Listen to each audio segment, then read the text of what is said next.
Good afternoon, everybody. Thank you for being here. I'm Damian Wetzel. I'm the director of the Aspen Institute Arts Program, and it's my great pleasure to have with us today Sarah Lewis, the author of The Rise, this wonderful book exploring creativity, the gift of failure, and the search for mastery. Sarah and I have known each other for a little while now, and we've kind of crossed paths in various ways. But a particularly great moment was running into her on the street in New York. And she said, I have this book coming out, and I'd love for you to take a look. And she produced the book in question in galleys. And she said, and there's a chapter that has to do with Paul Taylor, the great modern dance choreographer. And so we had a great discussion about that chapter, and it's led to lots of other things. And it's really wonderful to have her here to talk about this book, which is a rise of its own, doing enormous things all around the country. She's just with us here, and she's on her way to Atlanta, and then back to New York, and she's just all over the place. Just did a TED Talk. We're in Vancouver. So we're lucky to have her with us for this hour today. So we're going to talk, Sarah and I, for about 45 minutes, and then we'll take your questions as best we can, and finish up around 1:30 as usual. So why don't we just start by saying thank you. It's really great to have you here, Sarah. Well, Damien, thank you for having me. Is this on? Oh, here we go. It's such a pleasure to be here. Really, really an honor. Damien began by mentioning that he received an early copy of the book, and he, in fact, received the first early copy of the book out of my hands. And wow, so I didn't know. It's a real honor to be able to come here and speak with you. What I love about being able to talk with you is you know so much about the arts of all kinds, and I really want to begin by thanking the Aspen Institute and you and my editor, Ben Lonan, who came down from New York for the day. Fantastic. Great to have you here, Ben. Thank you for being here. Well, the thing about the Institute is, and the way I look at how the arts intersect with the Institute, is that they are not an island unto themselves. Yeah. This is not about the arts. This is not about a great artist. This is not about creating great artists. This is about the arts and how they have unique qualities which intersect with all areas of society. It's a weave, it's a fabric that, you have lots of threads about education or economics or invention, and through it all, the arts are doing the cross weave that are binding. And you take that on pretty heavily here. This is not what I would consider an arts book. No, it really attacks it, but using artistic habits of mind. Right. I think some people feel as if only certain of those in society are creative, only certain people can be in the arts. And instead, I think we all are, in fact, creative in how we construct our lives, whether it's because we have a side project or because we are just trying to craft a new path, a new way of being. But I wrote the book because I do feel as if we start to understand how better to be in the world, if we start to understand how creativity thrives when we actually find advantages in these different obstacles, in failure, in setbacks, in roadblocks. So it's not looking at the arts only as in only dance, only painting, only music. It's really looking at how all of us are creative, ultimately. So definition check, the rise. What is a rise? Yeah, well, I actually came up with that as the title for the book when a sort of famous NFL quarterback was being interviewed after a defeat, and the sportscaster asked, so what are you going to do? And he said, well, we just have to rise up. We just have to rise up. And I thought, well, that really is what the human spirit is about constantly. It's about actually finding ways, no matter what has gone on, to do exactly that. So the book is really about the capacity of the human spirit. So that sounds like success talk a little bit, like this is how we're going to succeed, which I certainly get. But a big portion of the book, a chapter, is about surrendering. And that sounds a little like losing. Can you talk a little about that relation? Sure. Well, so there are two different things. Surrender comes up in the book in a powerful way. For me, it's the most emotional chapter. I write about this Arctic explorer, Ben Saunders, who I was just speaking with at the TED conference, and he's the first person in the world to go to the North Pole and South Pole on foot, solo, and carrying a sledge full of all of what he needs for the 69-day journeys each thing takes. And it's arduous, not just because of the frigid climate and sub-50-degree temperatures, et cetera, but because when he's out in the Arctic, these ice sheets are constantly moving backwards, as he's trying to move forwards. And the psychological sort of terror of that really was something that I found incredulous. I just didn't understand how he was able to do that. So after 2 years of interviewing him, he finally said, I can't find a better word than surrender to describe the fortitude that he found by simply accepting a condition for what it was, opposed to fighting it, And I was trying to understand what surrender meant, because it typically means losing, right? It typically means giving up. But instead, he described it as a kind of giving over, And by not letting resistance be the dominant kind of stressful energy, instead, by relaxing, he was able to better access all the resources that he needed to keep on going. So oftentimes what looks like it can be a losing situation can let us reframe our perspective to better help us actually achieve our goal. In the end, of course, Ben made it to these different destinations, but through a property very few of us actually use. That's the trick, I think. When I was reading it, you used that word reframe, and you say that, it would be overly simplistic to say, yeah, we just reframe it, and then it takes a lot more than that. It's putting Absolutely. yourself perhaps in an optimal position for whatever it is. Exactly. You used the word flow when we Yeah. were talking a few minutes ago. Yeah. Flow is another way to describe surrender. I think it's more familiar to people, but it typically sounds like a euphoric state. And it typically is if you're in flow, regardless of what you're doing, creating or giving a talk or coming up with something new, there's an excitement that lets anything that's in front of you feel as if it's going to be additive for what it is that you're creating. Surrender, I think, is kind of the flow state, but in circumstances that can look the opposite, It can allow you to find the beauty in the fact that these ice sheets are moving the exact opposite way that you want to go. But it requires, as Ben's coach, he has sort of a psychological coach, as one can imagine one would have to for this sort of a feat. He describes that it requires a radical connectedness, was the term the coach used. It requires being, another word we used, embodied, right?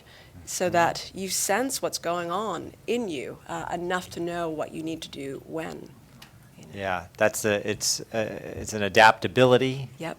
availability to adapt, Exactly. as opposed to simply trudge on, to change course to tack Yeah. with the wind. Right. Yeah. It makes me think of the idea of grit, right? Versus, grit is such a critical term for being able to achieve anything. And it's getting a lot of currency now. It is. It's all tough, and Yep. your chapter on grit Yep. speaks to a lot of the things. Very similar idea of adaptability and staying with something, Yes. no matter if the ice is going back, to Exactly. the Sisyphean effort. Yep. Angela Duckworth's pioneering work about grit, she's a psychologist based at UPenn, she's found that grit is a better predictor than IQ or talent in educational settings, and she's defined grit not just as a stick-to-itiveness, but instead being able to withstand failure feedback and persevere anyway. But the question I came to her with was essentially, when does grit become dysfunctional persistence, ultimately? and there's And the answer? the answer is, we don't really know, but we're working on it. And so my answer instead is that really the arts, creativity, how it is that we build something new, teach us how to pivot at that point when it can become dysfunctional persistence. See, this is all wrapped up in success talk, too. It's like, what's success, what's mastery? Do you Right. have to be appreciated? I mean, you write about Melville Yeah. and I the know. 75-plus years between writing and success. Yep. He missed it. Yep. And that idea is particularly artistic in my mind because, for my world, performing arts, you have an audience and you kind of get what you get in the moment. Yep. And we all have our ways of gauging, even like in this room. No one's coughed, which is fantastic news for you, and for me. And for me. You know what I mean? This is, we know what we know Yeah. instinctively as if we're, performing, or now we'll see how it goes now. Exactly. Once that's gauntlet's thrown down, it's quite dangerous. But and you yourself as a maker. You paint, you picture yourself as a making artist, so you have a measurement system going on. You can't help it. Right. That's what we do. Right. So success and mastery, what's Yeah. the difference? How does that work? Right. So this is such an important topic to me. I'll tell you a story. I mean, first, though, I think that success ultimately is a definition that the world confers on you, gives to you when you hit a certain benchmark. But mastery, I think, is a far more internal landscape. It relates to, I think, the gap that people have personally felt sometimes, maybe not known to the world, between where they are and where they want to go. It's the gap that made Paul Cézanne not sign 90% of his paintings because they didn't meet his goal of, as he called it, realizing nature in paint. Whereas all these works would go on to their acclaim. You know, it's William Faulkner publishing The Sound and the Fury. It goes on to be heralded, seen as a success, but internally he still feels that gap. And so he publishes and rewrites different sections of it and then publishes them as an appendix to The Sound and the Fury 16 years later. To me, that's mastery, ultimately. Not quite caring that you've achieved acclaim because it doesn't quite meet your own mark. And it's different than perfectionism, I would say. I think perfectionism... How's that? Yeah. Yeah. I think perfectionism is still keeping an eye on that external judgment, you know, that inhuman goal. But instead, I think mastery is really adhering to an internal aim that you have. No one quite knows what Cézanne was going for, but it wasn't perfection. It was just his vision, ultimately. Yeah, Taylor says that at the end of your chapter. I'm just making dances, you know. Yeah, It's nice if yeah. some people want to see them, Yep. but he's Yep. trying to get there, and that's maybe success is that end mark, which we could overlap these things because it happens. Right. Right, you can have mastery and success in the same moment. You can, Yep, yeah. absolutely. And do you think? Let me ask you this: do you think your book is recommendational? Are you recommending? You know, Is I'm that actually I made also... up a word, I think, but It's curious. It's interesting that Ben's here because I sometimes feel like I don't have enough distance from it to really know. I think that it doesn't have the preachiness of a self-help book. That's not what it's meant to be at all. It's really a tour of the human heart and mind. It's constructed as an atlas of stories. You know, I should have begun by saying it looks at a range of individuals from, if you haven't read the book, it's artists and innovators, Nobel Prize winners, athletes, explorers, oftentimes a chapter at a time, and then other ideas interspersed within. So I hope people can read it as a work of literature, opposed to coming to it with bullet points at the end of a chapter as takeaways. Though I do think many people feel transformed somehow from reading it. that there's, well, I mean, there's the power of storytelling, first of all, to Exactly. some extent. I mean, the power of Exactly. example, the power of visualization. Yep. Let's talk about the visualization factor. We were Yeah. speaking about that before. Yeah. I was telling Sarah that as a dancer, it was imperative for me to visualize a step, let's say something new I was learning, before I could really do it. Yep. I mean, there was some you could just do, but Yep. some seriously hard stuff, it literally was about, if I could see it, I could do it. Yeah. It's a tough one when the step hasn't been made, Right. if you will. You know, what Right. are you visualizing? So you have Yeah. the stories that you're relating are aspirational in a sense, or cautionary, depending on how you look at it. Right. Uh, Right. Talk about that a little bit, if you would. Sure. I think it's so critical to be able to see it before you do it. I think the question is, how does vision change or maybe expand after a difficult circumstance, maybe a near win, for example? That's what really intrigued me. There's a chapter, the Unfinished Masterpiece, where I look at not just artists, but athletes and how coming close to their goal, but not quite achieving it, expands their vision of what they wanted to do next. So if you look at the difference between Olympic silver medalists versus bronze medalists, their ability to visualize the next step is radically different, right? How's that? What have you found? Well, Thomas Gilovich up at Cornell has found this. He studied in 1992 the different responses between Olympic and silver bronze medalists, and it was based on Daniel Kahneman's work and Amos Tversky's work on counterfactual thinking. the idea that the bronze medalists typically, he found, feel a little bit happier with themselves because they just missed getting fourth place and not medaling at all, right? But silver medalists really can envision themselves having received that gold. And the frustration changes what they envision they wanted to do next. So silver medalist Thomas Gilovich found focus far more on follow-up competition than bronze medalists, right? They want to envision that next achievement far more than bronze. And it has to do with, I mean, I just traveled here from New York, and so did you. If we had missed our train by, say, 5 minutes, we probably would never miss a train again.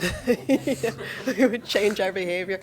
But if we missed it by 30 minutes, we might miss another train because it's harder to imagine what you could have done differently if you're 30 minutes late. That's an interesting analogy. I didn't see where you were going with that. I get it. Yeah. And so that's what Daniel Kahneman uses to describe the difference between the bronze medalist versus silver. So how your vision changes for me is interesting in the face of something difficult. But the closer you are to what you want, I think the more that it can shift. Another, I guess, now that I'm in D.C., I'm thinking of another example of kind of visualization, a historical example though, Samuel Morse. I write a bit about him. Many people know him as the inventor of the telegraph, but what many people don't often know is that for 26 years he wanted to be and worked as a painter. So when he got to this sort of nadir of his life and he couldn't support his family and was failing to receive commissions from Congress when they were commissioning painters. And he had a vision for what the stretcher bars of the canvas could be, and he, in fact, transitioned that into the telegraph itself, The model for the telegraph, you can see this painting canvas kind of frame around it, right? And I've always wondered what vision he was holding to. It's the roller bars, is that right? That were stretching a exactly. canvas, and he said, okay. Yeah, and he took that and made that into the telegraph, and that's what is in Obama's Oval Office right now, that model that you can see. Yeah, Wow. yeah. So what someone has in their mind really, I think, is what makes the difference and what inspires that new vision. In his case, it was the failure to actually become what he wanted to. That led to the invention of not just the telegraph, but communications as we know it. Samuel Morse. That's incredible. Yeah, the Morse story, it's success out of failure, I guess, in some ways. And the ability to adapt is what I'm thinking about mostly. When I think about, a great athlete or a great artist on the stage getting in trouble a little bit, like what's going to happen now, can often be more exciting than at doing it right. So I think about that a lot in terms of education, that there's a tension between doing something right and actually fulfilling your full potential. And when I'm, let's say, coaching a dancer, I'll often say, being correct, no one's paying to see you do this correctly. No one's coming here to see you do this right. It's incumbent on you still to do it right, at least to a certain point, I suppose, Right. depending on how you're fitting into it. But the real deal is voice. That's what we are looking for. We're looking for something more, which is attention, as I said, in education, because you're trying to get something. What do you think about that? You teach yourself. You're a teacher. No, I love this idea about the distinction between getting something right and really allowing for growth, essentially. Yes. Yeah, no, that's critical. I love that. It makes me think of a number of things. When you work in the arts and you're teaching in the arts, you're really trying to help someone close that gap for themselves between where they are and where they want to go. And it's very different from, say, teaching in a discipline like, say, math or something, where you're helping someone find their way to the right answer. And there's an objective right answer. How do you guide someone to their own truth, ultimately? It's a difficult thing. That's funny you say math, because, I think of math both that way, and also math is all about failure. Right, absolutely. It's about getting the wrong answers until you That's right. You never get there. Yeah. That's why we're still, you talked about prime numbers, for instance. Yeah. Oh, yeah. But you're making me think, there are many different moments where I thought I might write this book, and one of them was in a class. I had a math class where I saw some flaw in some theorem we were being asked to memorize and came up with a new one and realized that there was kind of something I could invent something out of perceiving a failure, and I remember it was maybe 7th grade, and they called it like Sarah's theorem, and I felt like so empowered that I had come up with this thing. So I guess it's true, you can innovate in all ways. But no, I think teaching in the arts is interesting, though, because you have this process of the crit, right? We mentioned. Yes, that was something I was unfamiliar with, the crit. Tell us about the crit. And maybe a few people in the room know about the crit. It happens in a lot of creative environments, but the crit is short for critique. It stands for what happens the majority of the time anyone is in an MFA program. And it means that actually a room like this is a great example of a crit. Imagine I'm the student, and say the 4 people around me are the professors, and they essentially for an hour will be speaking about my work in front of a jury of their peers, all their colleagues. And for that hour, I'm really not allowed to speak, ultimately. They're just going to be speaking about, say, the work behind me, the photographs or the painting. It can be excruciating for a young person to have to contend with that week in and week out. I have a friend of mine Nell Painter, many of you might know. She wrote the definitive book on Sojourner Truth, a historian emeritus from Princeton, and her last name being Painter. I guess she decided at some point in her life when she was emeritus she would get her MFA degree and BFA as well in painting. And she went to RISD. She's 67 at the time, and she called me. She said, "How do people endure this?" I mean, it's really excruciating because you have to handle in that moment what very few things in life ask us to do, which is really discern for yourself what feedback is going to help you as a young person and what you can safely ignore. You have sort of leading authorities in front of you telling you things that might work for their purposes, but for your own goal, again, back to mastery, might not. So as my colleague Gregory Crutzen says, who's head of the photo department at Yale, the key is really to figure out what 1% of the feedback is going to help you and what 99% to ignore. And that's a rare condition, and it's an empowering condition, I think, in particular for a young person, and it's why I feel so strongly about the importance of the arts at all stages of education, right? I'm fortunate to see it when these artists are 25 to 35, but that kind of agency being integrated into education at a younger stage, I think, is crucial.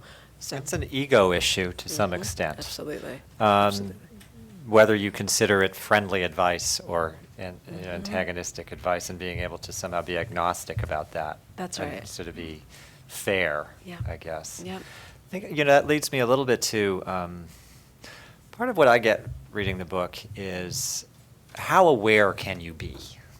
When are you at your most heightened awareness? Some of that's about adapting in the moment, let's say, if you have to turn on a dime as an artist on a stage or an athlete, but it's all of us. Yeah. And That's great. it's nice. No one's on any devices right at this moment that I can tell. But we have changed our level of awareness, subtly or not subtly, but it's definitely a fact of life. It's what's happening to us. Do you think about that in these terms as well, about how alive can one be? You talked about body. I don't know. These are all kind of related topics. No, absolutely. Part of the reason that I was drawn to this topic is because I think that when you are faced with a difficult circumstance, you are sort of made aware of your own life in a more exaggerated way.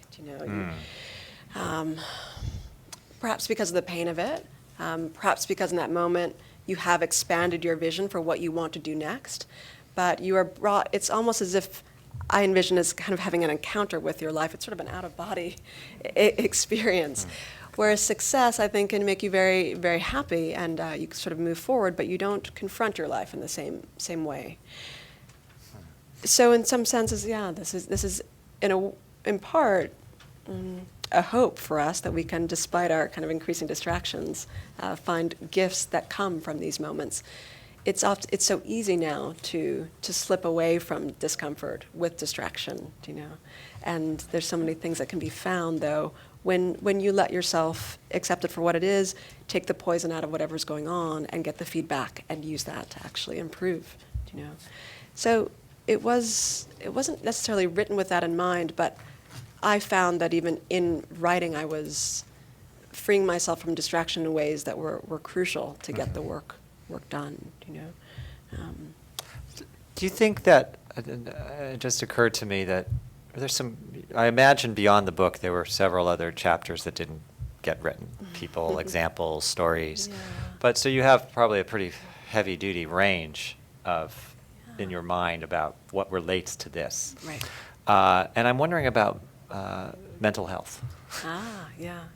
About the ability to shut the world out, to be focused, to have the highs and lows of creativity, which is a cliche in a way. Yeah. Right. But Wilde was right. Yeah. What do you think?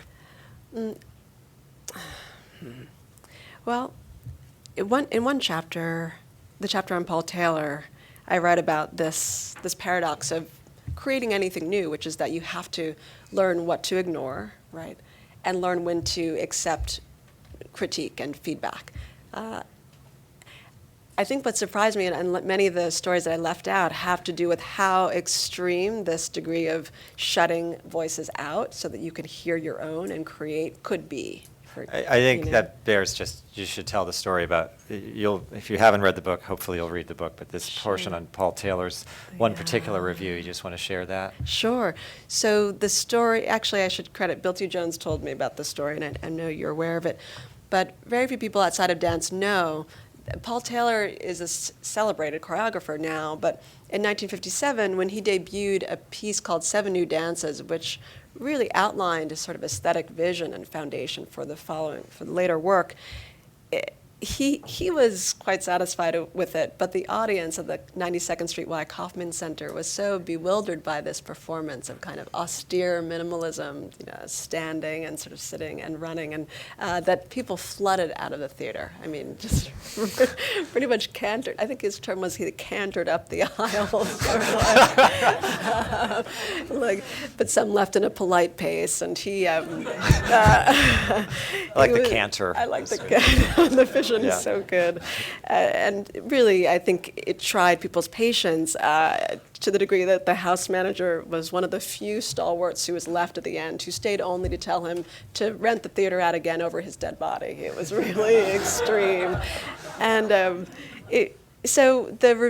Louis Horst, who was the editor and founder of the Dance Observer, one of the few prominent papers that would review dance at the time, decided to give it the review he thought it deserved, and he set out the name, Paul Taylor Dance Company, and then the date and the location, but the review was just empty newsprint, just four square inches of empty newsprint, and he signed it with his initials at the bottom, and his thinking was, if Paul Taylor won't dance, I won't write, ultimately.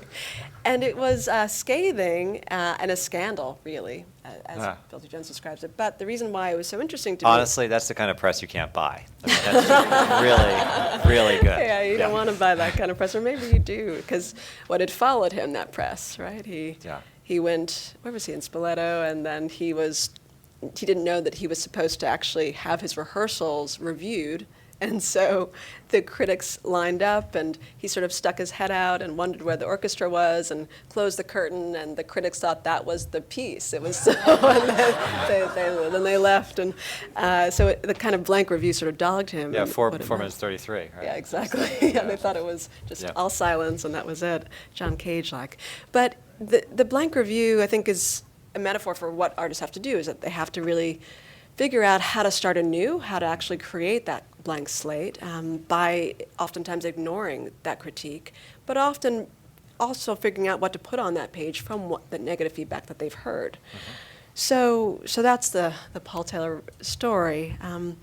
But people have to hermit themselves in really interesting ways. I mean, a few that came to mind that I did write about are how people trick themselves out of hearing voices, like playwright August Wilson would start writing many of his works on napkins in restaurants because it didn't feel like he was writing a play, And one of the waitresses figured that out, and he didn't even realize what he was doing, that he would begin there and go back to his typewriter in his studio. And people really hermit themselves away like that. But I think it's a way of saving one's mental health by doing this, finding these devices that let us create the kind of, often in a way, sacred privation, these moments where you really need to hear your own voice and still kind of function in the world, still be in a restaurant enjoying company, right, while still creating. So I think I became more interested in how we are both expansive and path-breaking, which can often lead to different kind of mental states, but also balanced and in the world. You know? Does it have to be hard? Yeah, we were talking about this. I should hope not. Any evidence? I should hope not. I pause because I'm not advocating difficulty as a way to get to where we want to go. Well, that's something we talk about a little bit. I mean, I certainly have some opinions about the necessity of a nice studio to make a ballet. And, Right. Right. great dances have been made everywhere from people's basements to beautiful places. But, there's no need for that kind of structure, actually. Yeah. Which is, Well, that's right. It's why I felt badly, in a way, foregrounding people like Samuel Morse or even Paul Taylor, who do live out this sort of struggling artist myth earlier in their lives. And it's a reality.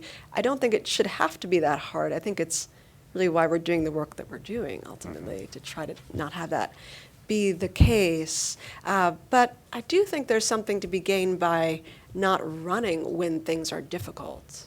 And that's really the distinction, It gets us right, back and that there. relates to the criticism idea. I think that, what was the Twyla Tharp review?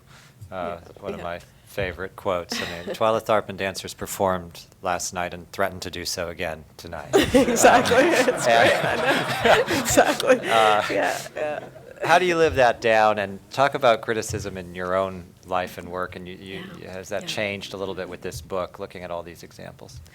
Yeah, I think the nature of critique is maybe the most kind of relatable way that everyone enters the book to a certain degree, whether it's dealing with self-critique or the critique of others. I foreground examples where people are very performative, and so they have to engage with damning, almost oftentimes embarrassing critique. And I see that, and in part I did that as a way to, kind of an homage to what my students go through and what many of the artists I see go through. But I didn't expect that my own view of critique would change as a result of writing the book, that I would, in a way, put less stock into external feedback than I did at the very beginning. I think I grew up in some ways as someone who wanted to please. I think a lot of women in particular have this sort of thing that we're trying to unlearn a bit. And critique can really play in or play on that dynamic in a way that can make it harder for you to just have your own integrity and stick with it and know that what you're doing is where you need to go.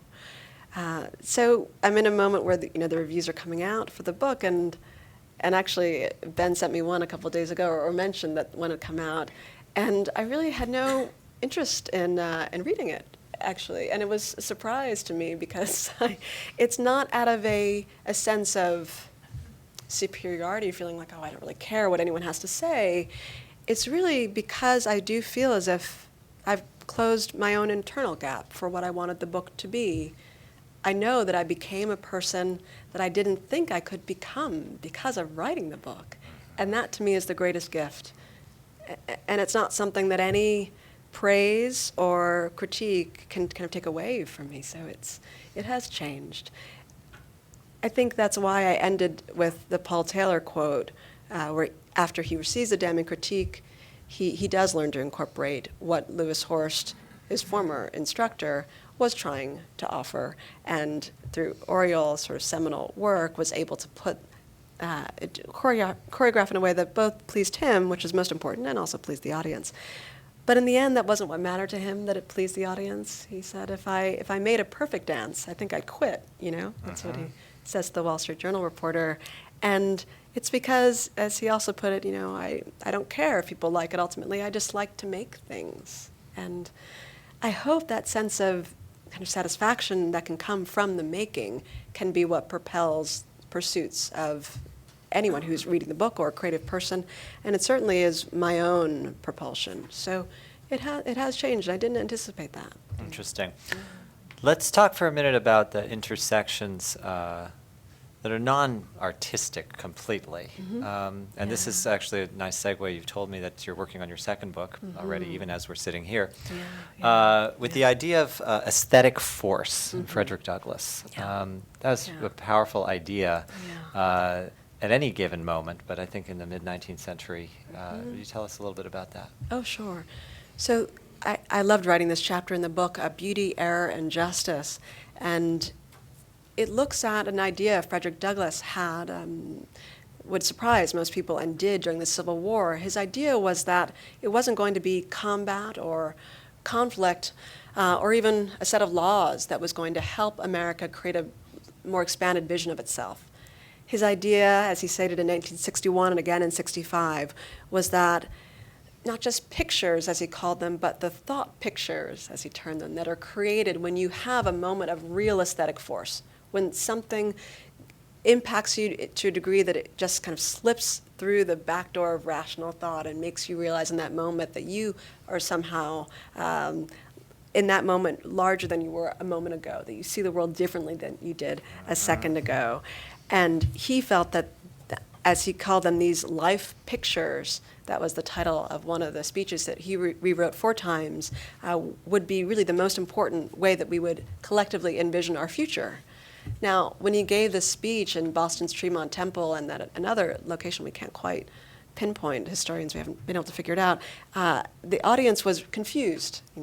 This is a really powerful orator. We forget he's used to speaking to crowds of 12,000. I mean, he was, as one critic put it, a speaker cut out for a hero, right? As an orator, he had few equals at that time. And this was what he thought would make the difference, the arts. And so the book looks at the different examples where mass movements or catalytic changes happen because of some perhaps now forgotten picture or now forgotten moment of aesthetic force, but that made all the difference then, whether it's the environmental movement or the abolition of slavery or even what led one of the lawyers of Brown versus Board of Education to become someone who would fight for equality. It was a moment when he saw Louis Armstrong perform and didn't know it was Louis Armstrong, but was so struck by the power and the genius, as he called it, of this man that he knew in 1931 that segregation had to be wrong.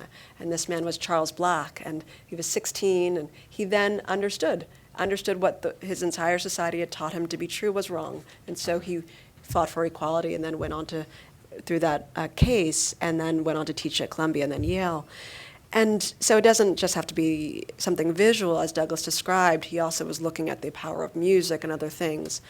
And that chapter is, in a way, a bridge from The Rise to the other book that I've drafted and am now editing for Harvard University Press. It's kind of the academic side of my life. And it's electing a set of events and pictures that perform the work that Douglass describes that they can, but dealing really with how it relates to race, how it made people understand that these categories were really false. Are these literal or figurative pictures, or both? Literal pictures, actually, and but again, looking at the dynamic that they inspired in people. So photographs that were contemporaneous to Douglass. So those by, many of them are Matthew Brady images, and looking at the way in which it shifted people's ideas and brought people together in ways that we don't quite acknowledge. It's interesting. When I was listening to you talk, I couldn't help. There's a phrase Tony Kushner's written about an idea waiting in people's minds. And that idea of a picture, and it all makes sense. It all falls into place. This is it. And if we think about the iconic news photos, if you go to the museum or something and you look and you say, oh, this is the moment it turned on a dime, when it got into people's heads. And they saw, Yeah, that's beautiful. I hadn't realized he said that. Yeah, it's good. Yeah. It's sort of, one of the examples that came to mind for me was the Apollo Earthrise image taken in 1968 that got us to actually see the planet as living in its own environment, right? That we ought to protect. And so no amount of argumentation could really galvanize people the way that image could. But in a way, it was an idea waiting in people's minds, right? The image itself. It just got us to see it and to have something to rally around. Exactly. Yeah, that's really, and it relates to Emerson. And ideas of genius Yes. and Yeah. where it comes from. Yep. So where's Yep. the negative in all this? When you go on the road and you're talking to people, do you have the question, which maybe we'll get in this room, though I doubt it? Yeah, but this isn't hard science really. It's not real life in some way. Is Well- there, or is well, it's just do you get negative questions? I haven't really yet. I think the one, I did an interview where I think the question came up as to whether these Olympic athletes or people who have had such outsized success can really be exemplary models for everyone. That's a legitimate question. It's not necessarily negative, but so the question becomes, why would I choose these individuals? Again, I would say it's because it's not a recommendational book. It's not, offertory in that way. It's really meant as reviving the power of storytelling to help us find guides and roadmaps for ourselves. But I also did deliberately choose those sorts of examples because I do believe so strongly in the capacity of the human spirit. I've seen it just in my own life, how people can go from the most uncommon foundations to the heights of the greatest achievement. I decided to write this book. The moment where I realized I needed to write something like this book was when I went to Sotheby's. I was curating at MoMA at the time, I think, and there were papers of Martin Luther King's on display before auction, and I was looking around and saw one of his transcripts from seminary and noticed that there were these 2 C's in public speaking class, right? And I really, I really thought, wait, am I the only person in the world who knows this? I must be, because this is impossible. And it's also impossible that I don't know this. How many people would it have helped to have known that, right? And what must he have been thinking? What must that teacher be thinking now that gave him this C's or that class? But I deliberately wanted to have these examples because of these rises that have come from getting C's, and only C's in only those 2 classes, mind you. There were A's and B's and everything else. So I stand by, that decision, and I wanted to put something out into the world ultimately that I didn't feel was there, and that I would hope would be there for the children I hope to have, for the next generation that is there, so that we have a high watermark to strive for. Sounds like this is very much a book about hope. Absolutely, it is. And that's something no one has said yet, and that you picked up on. That's despite the fact that it's about this word, failure, in a way that is so, I guess, taboo. People don't like to talk about it. Are you recommending failure? I'm starting to feel like Colbert. It's like this moment. So, you're good, I right? hope I I don't don't get have that glasses, but question, are right. you recommending failure? No, I'm not recommending it, but what I will say is that there. You're an advocate for failure, Well, aren't I'm you? an advocate Yes. for working through what can come from it, And I think there are ways to find safe havens, to have modes of experimentation that will allow for failure to get to that breakthrough that you need. But I'm not advocating for some of the more painful, sort of heinous things that people have to go through. I'm not advocating for pain. Can I say something just completely Please. self-apparent, but maybe doesn't get said much? That if you do it right the first time, that's just a joke. Yeah, It doesn't. exactly. I mean, that means Exactly. it's not very hard. Well, that's I mean, it. there's just any. Yeah. It's just so apparent, and I think about anything that I've Yeah. tried. Yeah.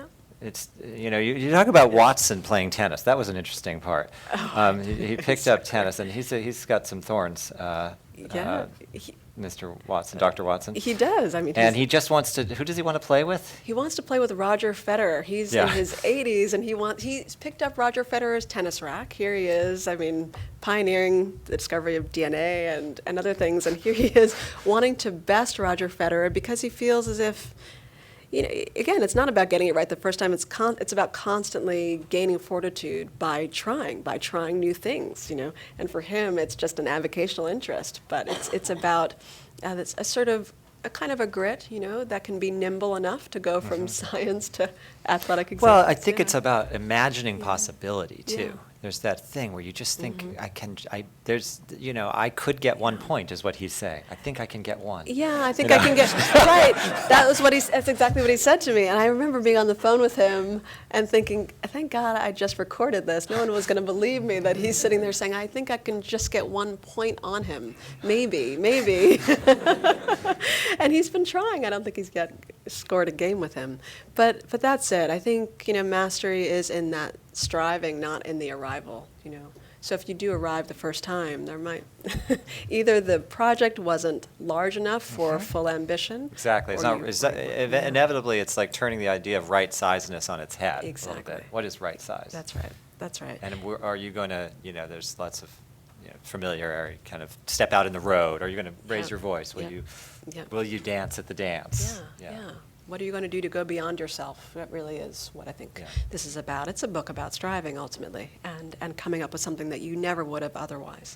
You know what I like about it too is that it describes hard work, Yes. which in the context of culture and the arts often is shunted a little bit, when this quite Yeah. vividly describes hard work. Absolutely. And again, this isn't an arts book, but it uses what I would consider artistic habits. And, Yeah. the habit Yeah. of addressing and readdressing and editing Exactly. and trying again and taking your licks and coming back. Yeah, yeah. Yeah. Well, I think that's why it's a shame that the process, and this is really a book about process ultimately, the process of creating anything new can be so cloistered or hidden or sort of sheeted because it can be so instructive for anyone, whether or not you're an artist, right?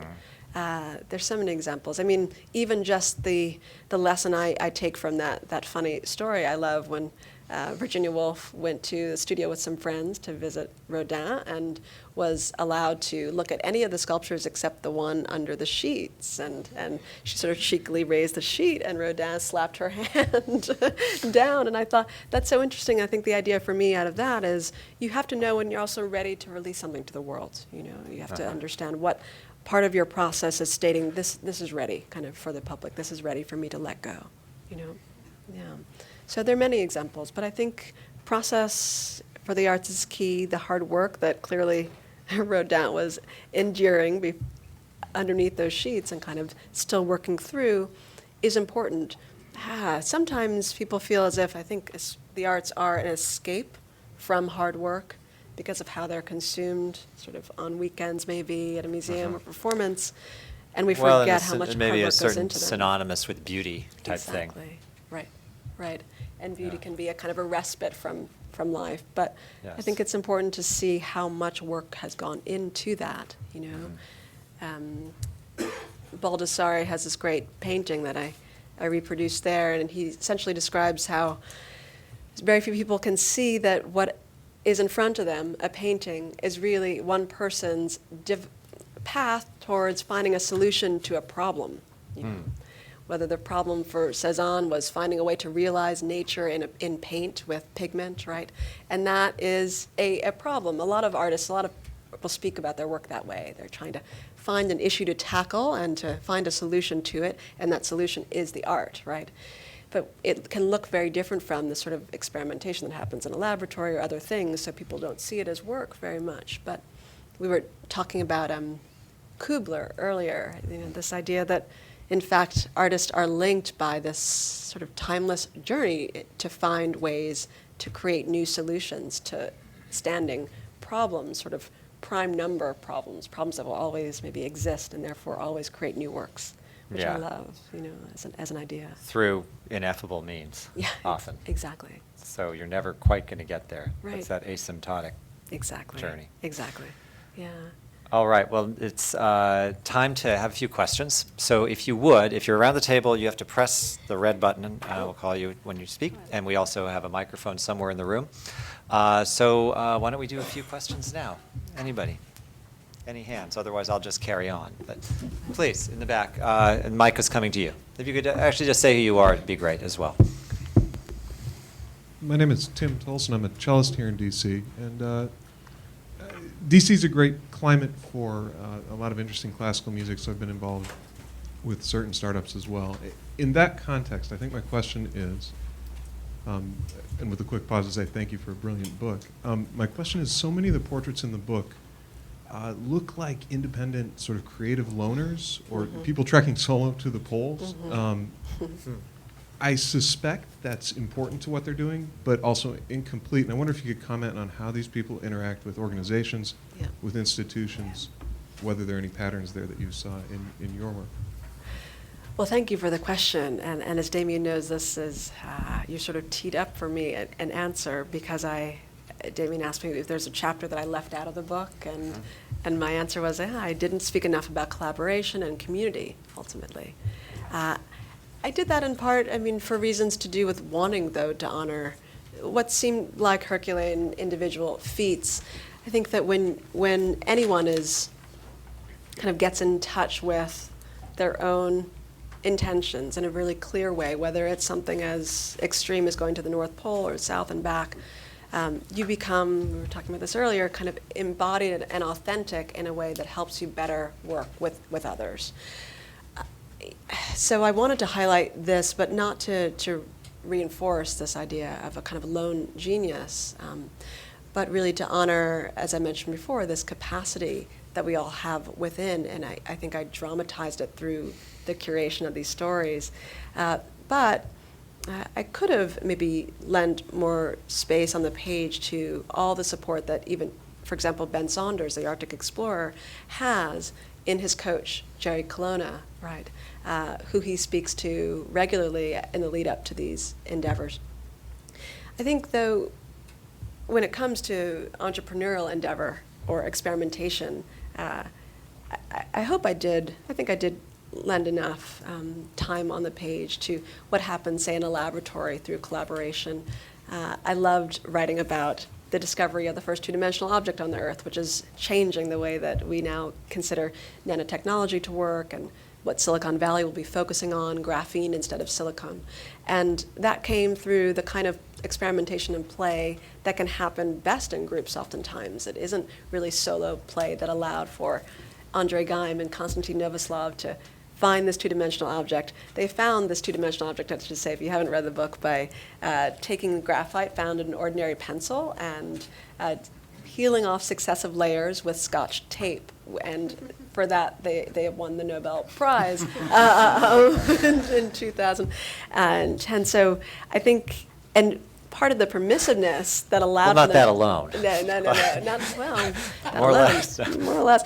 It took them a year to refine the technique to get to one monolayer of carbon, which is graphene, but it's called the Scotch tape technique because it's really what they used to do it. They fancied it up, as one of them said, by finding this Japanese Nitto tape, this blue tape, so it seemed a little bit more. And it was seen as so rudimentary and playful that Nature, the journal, preeminent journal, didn't think that they really could have found it with just Scotch tape, so they rejected it. And then in the Nobel Prize, of course, they're very happy to have talked about it. But that kind of play and that allows for innovation is often done best in groups. So I probably would have wanted to spend more time on it in hindsight if I could have.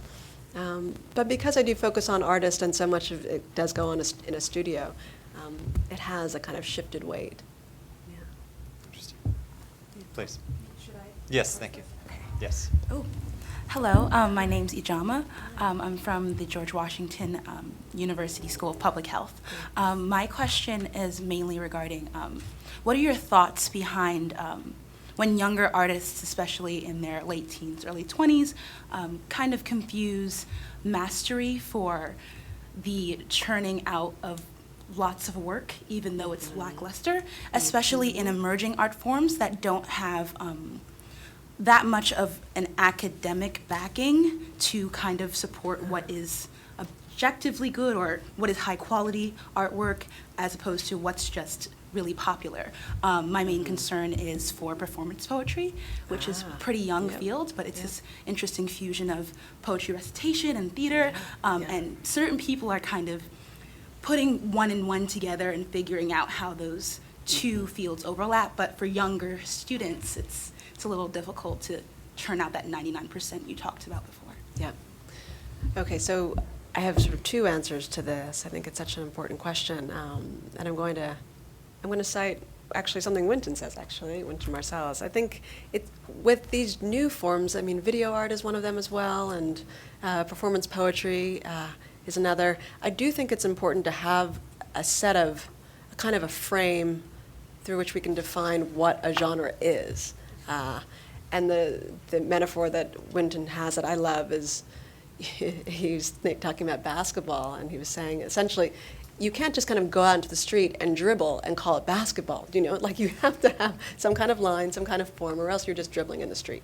And I think that part of what the difficulty with experimentation is that you do need to go far afield from a given frame, but you still need to have a relationship to it in order to have some kind of reason to call something a different form.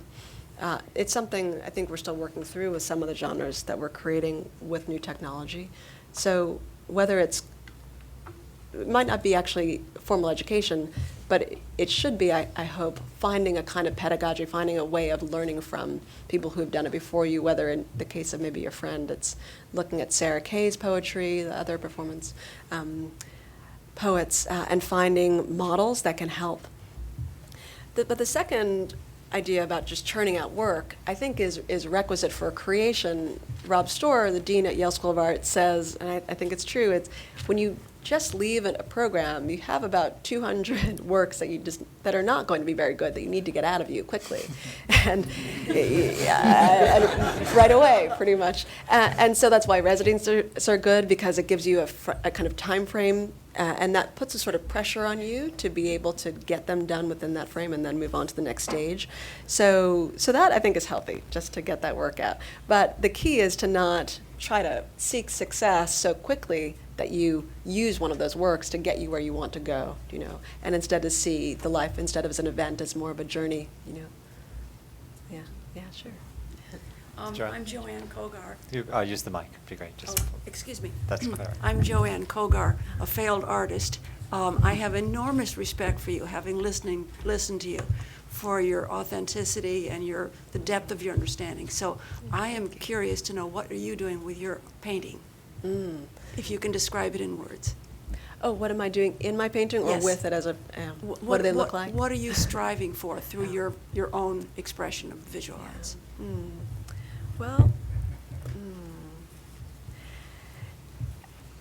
I started painting because of my grandfather, who himself was a jazz painter, jazz musician and painter, and I really was, when I was young, trying to find a way to have a mirror for my own self in front of me, I wanted to see what my expression looked like with a line, or looked like with pigment. I had no ambition for it as a kind of a means to an end. I simply did it out of joy, really.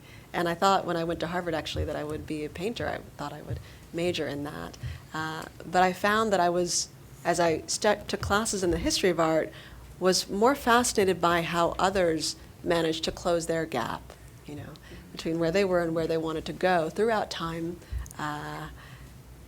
We didn't talk about my favorite person of all in this book in some ways, because of this sort of plea that he states at one time. He says, "Lord, grant that I desire more than I can accomplish," he says, And he had this habit of not finishing works, so much so they became a style, the non finito, is what scholars call it, sort of sculptures emerging from rough-hewn stone. And so it makes me feel less badly that I didn't really finish that endeavor. I don't see myself as a painter. I see myself as an artist and someone who might go back to painting. My creativity is really poured into writing right now and giving a platform to the work of others, whether it's through a show or through advocacy in other ways. But I see sort of life as in these 4 quarters, and I guess I'm in the sort of second quarter of my life right now, and we'll see what the next 2 quarters hold for painting. Thomas. Tom Donlan from Barron's Magazine, and naturally my question will be about money. I'd like you to address the power of money in art and creativity. Several times you said with well-deserved praise that some people have managed to ignore the role of their audience in creating art, and sometimes that works and sometimes it doesn't. And in particular, you've probably noticed that Silicon Valley and the electronics industry in general, the communications industry in general, are now full of American overnight successes who never to anyone's knowledge faced any adversity in creating important things like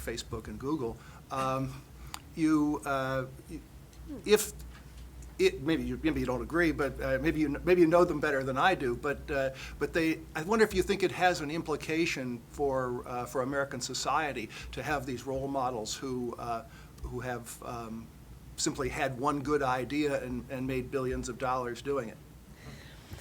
Oh, this is a great question and a complicated one. I think, first, I appreciate the question because having models of achievement of such titanic success, I think, has shifted ambitions on the part of younger individuals. But what it's made them, I think, focus on is what singular vision they have inside that they will like to express and hopefully get well compensated for. And part of that is very good, but I think it can be actually worrisome to think that your ambitions have to meet that of being founder of Facebook at age 24. So no, I appreciate the question for that reason. But I do think if you really do look at the life stories of individuals, and it's why I wrote this book, you will find various, whether or not they're just near wins, sometimes large losses that led to what we now herald as their main achievement. Like the Martin Luther King story, there are many entrepreneurs that speak about these stories at something called FailCon in Silicon Valley, where people like Vinod Khosla and Travis Kalanick, who founded Uber, will go and are only allowed to speak about their failures in the company of 500 other major entrepreneurs who have had them as well. So I think a lot of that is how we tell the story, less so what has gotten them there. I mean, in Silicon Valley, this term pivoting is so dominant that it's almost a cliche. Finding a prototype for something that just kind of works, and then after some beta testing, realizing that it doesn't, so they pivot to the next idea. So I think there's an idea of failure built in there. But the last thing I'd say is there is a tension between art and commerce that I do address in the book that I loved writing about, and it relates to how the film industry works and how the arts work in general. Many of the most recent Oscar-winning films were once films like Slumdog Millionaire and Juno and Lars and the Real Girl and even actually Argo were once seen as failed scripts and that they weren't being greenlit by studios until something came along called the Blacklist, which was really a list that actually a college classmate of mine created when he was just frustrated because he wasn't finding quality scripts. And he asked colleagues to submit a list of the best scripts they had read that weren't being produced because they were seen as potentially failed, but that these people thought had real merit regardless of the commercial possibilities. And when he asked for these answers, tallied them as an Excel document and sent it out anonymously called the Blacklist, people were able to see that 25 votes went to this film about Slumdog Millionaire, for example, that's sort of Indian Who Wants to Be a Millionaire film that everyone was really laughing at. And actually, when they saw it reframed in the context of a jury of their peers stating their real opinion, that document gave producers the backing that they needed, the strength that they needed to actually put these films into production. So I think a lot of the tension has to do with bravery ultimately and what gives us the courage to really put our money where our heart is. And there's some interesting ways people have found to do that. Yeah, that anonymity that caused the refocusing was what's interesting because the issues of peer pressure and the crowd, Exactly. And getting in line, will you object if nobody else is? Yep. Exactly. Were addressed in that Blacklist story. That's and right. the intersection with money is fascinating. We could just talk about that. Mm-hmm. If you look at politics today, I was listening to Larry Lessig over the weekend talking about campaign finance reform as he has been for the last years, and thinking, why isn't this taking? Yeah. Yeah. And it merges with so many other things that we are all somehow in the same river of a market society instead of a market economy. Right. This is what I was thinking. Yeah. And so it's, again, the anonymous part is key in that, and I wonder about other applications there. Absolutely.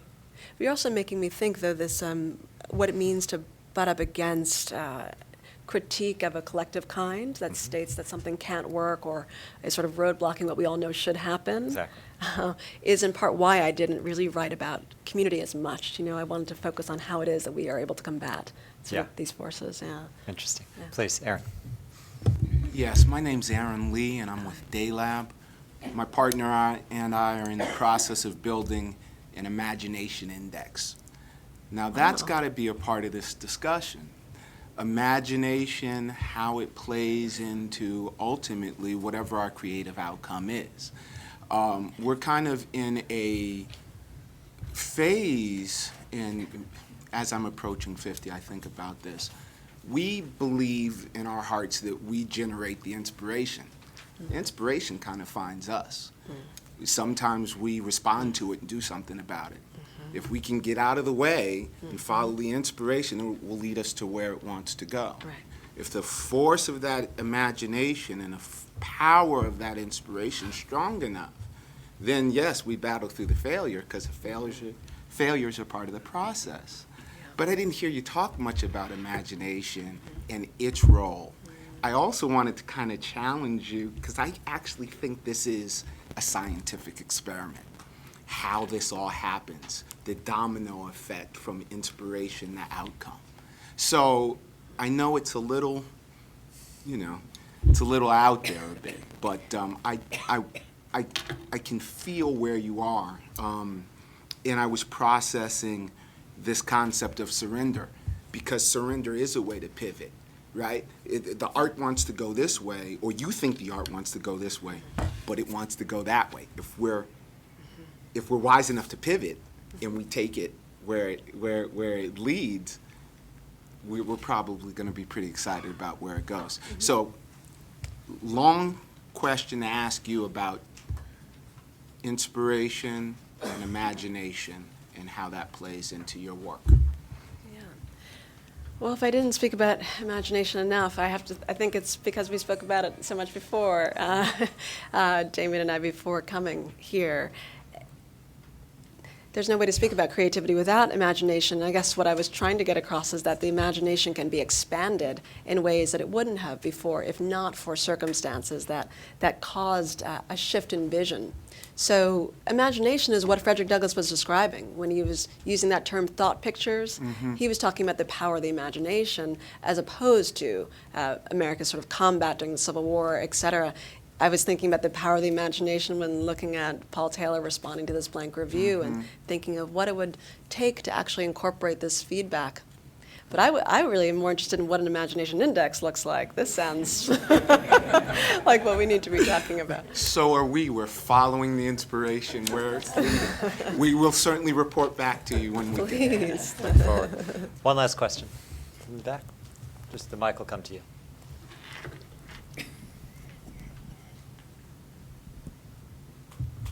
Rachel Samuelson with the Aspen Institute's Global Alliances program. So much of what you've described mastery as is this process of sorting and sifting through what you've been told or taught and eliminating that. How do you teach a student or a generation of students of art to do that?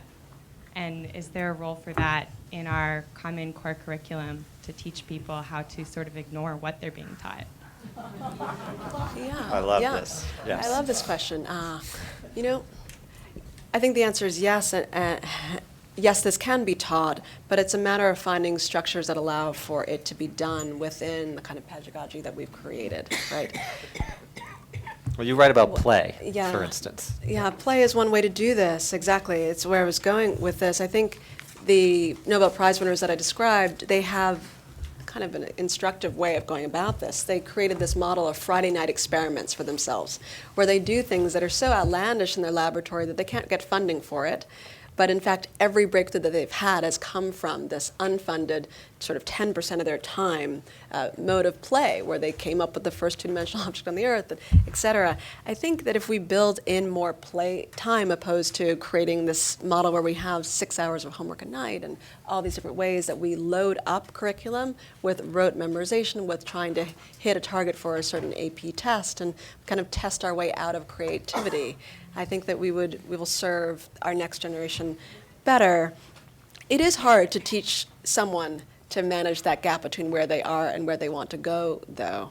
And I know it sounds kind of impossible almost, but I think that it's done when you know that you're actually helping someone just get in touch with their own GPS ultimately, and not directing them where you want them to go. That you can do it. And part of that is done by inspiring people to look at the full arc of someone's career. I keep on wanting people to look at, say, what one favorite author has written at every stage of their life, not just one book that they love, so they can see how someone else has developed. It's really, and it goes back to the importance of story and why I ask people to look at Joseph Campbell so much, the guiding force that lives can offer, that kind of epic stories can offer. I think that can be a way to teach mastery opposed to teaching kind of to success, to a goal. We are in lineage when we're really working towards mastery, you know.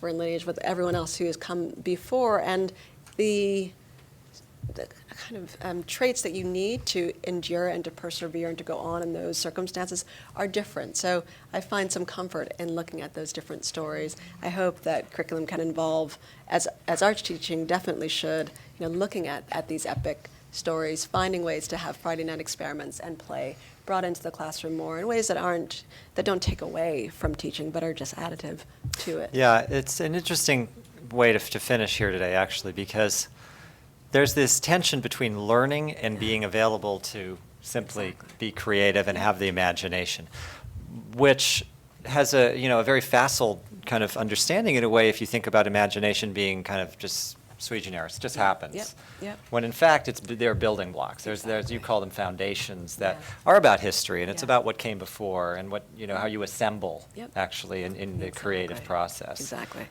You said, or I have in my notes just this incredible phrase: preparation for innocence. Yeah. The preparation for innocence, to be able to get out of your own way, Exactly. is what we're talking about here. Yeah, And that's that right. relates to and yet be of your time, Yep. which I think is interesting. Yes, yes. It is this paradox, right? How do you learn so much, because we're not teaching not learning, how do you learn so much that you then know how not to learn, and let yourself feel free to build and to create something new? That's what really this book is about. That's what we all really want to know, I think, and that's how new ideas happen. That's fantastic. Well, Yeah. Sarah, really, it's just been wonderful getting to talk with you. Yeah. There are books outside, Okay. and Sarah will be at a desk for a little time. Yeah. I hope you'll join us on April 2nd. Bob Colacello will be talking about his new book on Andy Warhol here. Hope you'll join us for that. But I just want to say, that availability. That's right. The availability for innocence, the availability for creativity. Thank you all for being with us today. Thank you, Sarah.